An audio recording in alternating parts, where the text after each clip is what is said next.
the right to religious expression ends when it entails harming another person.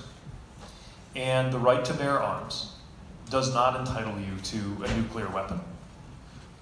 It does not entitle you to, by the same logic, I think, other weapons of war. So we need to make it harder to obtain assault rifles.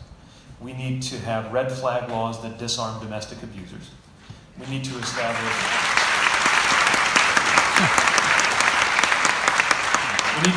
universal background checks, something that 80% of Republicans think we ought to do. And by the way, the fact that Congress can't deliver something that 90% of Americans, the vast majority of Republicans and gun owners too, want to see, demonstrates just how broken Washington has become, and it's one of the reasons why I insist on democratic reform. If our districts were drawn properly, if money couldn't outvote people, if we actually picked our president based on who most Americans wanted, things like that would not happen.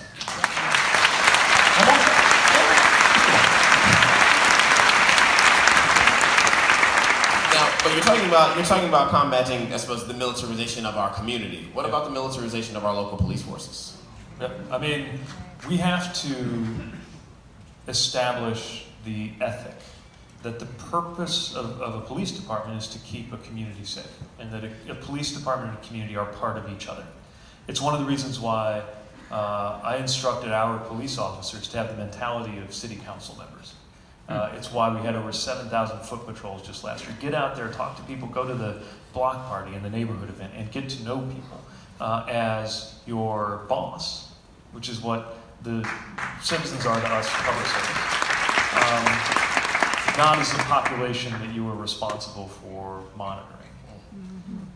And if you have that mentality, decisions are made a little bit differently. Those relationships matter more.